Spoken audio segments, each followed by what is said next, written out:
A car gets stolen every 40 minutes in the city of Toronto. How are you going to make sure that yours isn't next? In this video, I'm going to reveal the tactics that thieves use to steal your car and why car makers are acting like they don't know what to do about it. By the end, you'll have a bunch of tips that you can use to keep your car safe and sound where it belongs, with you and your family. But first, I'm afraid I've got some bad news. The truth is, if a criminal wants your vehicle bad enough, they're going to get it. The best we can do is slow them down or make the job so difficult that they end up getting lazy and just move on to an easier target. According to the Insurance Bureau of Canada, 1 in 4 Canadians says that either they or someone they know has had a car yoinked in the last 5 years. Here's how they do it. Perhaps the most common method right now is signal cloning and key fob programming. This is sort of a 1-2 punch combo that targets newer vehicles that have push button start systems. Basically, as long as you have the key fob near you, you can unlock a vehicle and start it up with a push of a button. Thieves start out by assuming that you keep your car keys near the front of the house when you come home. These jerks hold up an antenna like a friggin' Teletubby that clones the signal from your key fob inside the house to unlock your car. Now usually there's a second person that hops in the car with a programming tool like this. They plug it into your car's OBD2 diagnostic port to program a generic key fob to be able to activate your car's push button start. Then off they drive in your car as if they have your keys in their pocket. What's even more concerning is they can typically do this within about 90 seconds. One time, way back when I was working at the Toyota factory, the clutch went out on my 240SX on my way to work. I was still able to make it to the so-called secure parking lot in time for my shift, but the car needed to be towed. So I checked in with the security booth to let them know that my car was going to be getting picked up by a tow truck. I figured they'd want to jot down my license plate number or take a note of my car or something since they're going to see it get picked up on camera. Their response was, okay. They didn't give a crap. And that brings me to the next way that thieves can take your car, and they can do it in the middle of daylight without garnering any attention to themselves. They pull up with a tow truck, load it on there as if they're meant to be there, and leave with it. They don't have to worry about your fancy kill switch or your immobilizer. They can just take it back to their shop where they have all the time in the world to figure out how to start it. And the scary part is that nobody cares. How often do you see a tow truck come and pick up one of your neighbor's cars and not even think anything of it? They're basically hiding in plain sight. The next method that thieves use is really upsetting. And that's because it involves much more than just your car going missing. Some thieves are too stupid to pull off any of these other strategies, or some are just mean enough to think that this is the easiest way. I'm talking about carjacking, and in Toronto, it's increased 106% from 2023 to 2024. Once again, the thieves don't have to worry about how to unlock or start your car because they're just going to forcibly take your keys from you. They'll either hold you up with a weapon or they'll sneak up behind you and use the element of surprise to startle you into not putting up a fight. This one's the worst one of all because people are getting really hurt or traumatized by violent interactions like this. Lastly, we have the least common method these days. Jimmy the door lock open somehow and then hotwire the ignition. Now this doesn't really work on most modern cars because of immobilizers and anti-theft systems, so it's typically only usable on older vehicles. As you can see, car thieves have changed over the years. They're no longer just small-time criminals or junkies. Now we're talking about organized crime rings that are doing big business. So how can we protect our cars from these scumbags? Well, it's best to look at it from the perspective of the thief. They want the quickest and easiest target, so it's really just a matter of slowing them down or making it too complicated for them. The first one goes all the way back to choosing what car you purchase in the first place. You can avoid the quick and easy way that they're stealing cars lately by purchasing what I refer to as a sweet spot car. Old cars were really simple, which also kind of made them easy to hotwire and steal. New ones are subject to this modern way of stealing cars. There was an era in between where cars still had a physical key, but they had an immobilizer chip built into them. Now you can copy this physical key all you want, but unless yours has the same immobilizer programmed in it, it's not going to start my truck. No need to worry about those greasy Teletubbies if you own one of these vehicles. Parking in a secure garage is one of the best ways to keep your vehicle safe for 2 reasons. First, it minimizes the chances of a crime of opportunity. If it's hidden inside of a garage, then the average passerby doesn't even know that it's there. It's not sitting outside tempting people with its shiny paint. It also increases the difficulty of the theft. Essentially, the criminal has to commit a break and enter on a building first, and then an auto theft after that. Kind of sounds like a lot of work for somebody that doesn't want to get a job in the first place. A lot of them are going to look at this as too high of a chance of getting caught. There's just too much time spent on the scene. Remember, they want quick and easy. My MR2 here has a few barriers in place. If somebody was going to try and steal it, they would have to move the Tacoma out of the way, they gotta move the 4Runner out of the way, they gotta break into my garage, then they gotta figure out how to start a race car that doesn't like to idle on its own, and they gotta deal with a tilt and clutch that, let's be honest, I can barely even drive myself. Dang it. Now, we can get into all the different ways that thieves can clone the signal of your garage door opener, or they can reach your red emergency handle with a coat hanger from outside, but I don't wanna, so there, that'll do. Now let's backtrack to what I just said about my MR2 here being blocked in. Block the car that you're concerned about in with other vehicles. There's just no quick and easy way of moving them without being noticed, so most thieves won't even bother trying. Another case where it's a good idea to block your vehicle in is when you're warming it up in the wintertime.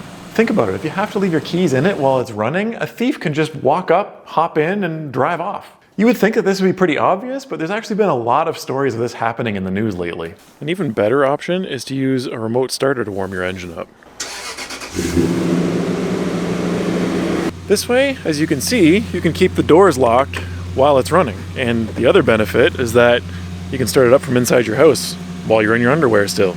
Then check out what happens when I go to put it in gear when I don't have the keys in the ignition here. It shuts off, so nobody's driving away in this thing without the keys. Some people will choose to wire in a kill switch. This is connected to either the ignition system or the fuel injection system so that when it's turned off, the engine won't run. Now you want to be careful where you put this because obviously you don't want it to be easily found, but also you don't want to bump it with your knee while you're driving doing 80 miles an hour down the highway. They also make products where you hook up a series of buttons that need to be pressed in a certain sequence in order to start the car. But who wants to play Dance Dance Revolution every time they want to drive somewhere? If you don't want to go to the bother of wiring in a kill switch, you can simply pull the EFI fuse from under the hood. Same result. The downsides are that you have to pop the hood every time you park it, and it's not quite as theft-proof as you might think. A clever thief can either grab another fuse from the fuse box, like the AC, and use that one, or they can just use a paper clip or a piece of copper wire or something like that instead of a relay. A Faraday box like this one is a great idea for anybody with a push-button start. Basically, it just blocks the signal from your keys when you stick them in there so that the greasy Teletubby can't clone the signal from your front porch. These work great as long as you remember to put your keys in them every night. Now, if you don't want to buy one of these, at least try to keep your keys somewhere in your house that's far enough away from your front door that the signal is weaker. It's better than nothing. Have you noticed how everything from the 90s is cool again lately? Well, the club is making a comeback. This is basically just a bar that locks onto your steering wheel and makes it hard to be able to turn it so you can actually drive the car. These can be pretty easily defeated, but most modern car thieves aren't going to carry physical tools with them anymore to be able to chop one of these off. Some of them only keep their stupid coat hanger and their programmers with them, and that's it. It also serves as a clear visual sign that this car isn't going to be as easy to steal as the others. One night I was pumping gas in my 4Runner. This random dude pulls up to me and he starts mumbling about how he's got one just like it and he was gonna build it but he decided not to, so he's got all these spare parts left over. He offered me a free lift kit and a free set of tires. Now it was late, so I didn't exactly have my usual friendly demeanor that you guys have come to know and love. I was a little annoyed and I was questioning every single thing he was saying. I'm not stupid. He pretty quickly realized that A, I was like twice his size, and B, I wasn't going to be fooled by something that sounded too good to be true. So he bounced. Either he was just a weird dude, or maybe he was trying to set me up. I don't know. But a great way to defend yourself against a carjacking is to practice good situational awareness. Of course, this is helpful for many aspects of life, but it certainly applies to auto theft. Keep your head on a swivel and trust your gut. If you're pumping gas at night, watch your back. Don't just stand in one place and zone out. Tell yourself that somebody is probably going to sneak up on you and try to steal your car, and be ready with an escape plan. Waiting to figure out what you're going to do in the moment is a recipe for disaster. Instead, watch that van that's pulling up beside you and plan out in your head what you're going to do if a couple of guys jump out of there and come at you. It's also a good idea to get into the habit of locking your doors whenever you get into your car. When you're sitting in a car, you're in a vulnerable position from an attacker. You've got nowhere to go if you want to build space between you and them. You're kind of a sitting duck in here. So lock your doors as soon as you put your seatbelt on when you get in. This way, nobody can sneak up behind you at a red light and pull you out of the car. Again, this seems kind of far-fetched, but depending on where you live, this is a real threat. This kind of stuff actually does happen. On vehicles like these 4th Gen 4Runners, you can actually program the auto door lock function to lock as soon as you shift it into gear, so it's a good idea to make use of that feature. Back home, you might want to set up a security camera or a motion detector wherever you park your car. Little side note, make sure you do your best to park it in a well-lit area if possible. Some dash cams even have a parking mode that will actually trigger the camera to start recording if it senses any kind of movement. But honestly, I don't think any of these are very helpful at preventing car theft for one major reason. Cameras help to prosecute a crime, not prevent it. You might be able to play the footage back to see the guy in your car waving at you before he drives off in it, but guess what? He still has your car. It's too late. Another way that these help is that it gives you a heads up to go and stop the thieves. Now, it's really important to remember that if you're going to intercept a criminal, you better be prepared to handle business. Most thieves are going to run away like scared little kitties as soon as you spook them, but not all of them do. So if you're going to intervene, you better have the confidence that you are the badder person in that scenario. So we're well aware of all the tricks that thieves are using to be able to steal modern cars, and yet automakers don't seem to give a crap about it. Why aren't they making new cars harder to steal? It seems simple enough to add features to these vehicles that would make these tactics less effective, right? Well, just like anything else, you gotta follow the money trail. If your car gets stolen, your insurance company cuts you a check to replace it. According to the Equité Association, 40% of vehicles never get recovered. That means the car company gets to sell you 2 cars instead of 1. It's good business. Speaking of the insurance companies, the Insurance Bureau of Canada said that they paid out $1.5 billion in claims in 2023 for auto theft. Now, if you know anything about the insurance industry, they don't take losses. So they're gonna make up that money one way or another, and it's probably gonna be from raising our premiums. There's some good news though. Stolen cars dropped by 18% last year. Does that mean our insurance rates are gonna drop too? Yeah, right. So what do these dorks do with your car once they steal it? Well, there's a few things typically. One thing that they do is they'll disassemble it and sell it as individual parts, aka a chop shop. Another thing that they'll do is they'll use it to commit other crimes. So like a smash and grab or something like that. You see on the news when they smash a car through a window to break into a store or something, and obviously they don't want to use their own car. Somebody's going to recognize the license plate and they'll be able to get found out. So they want to use a stolen car for stuff like that.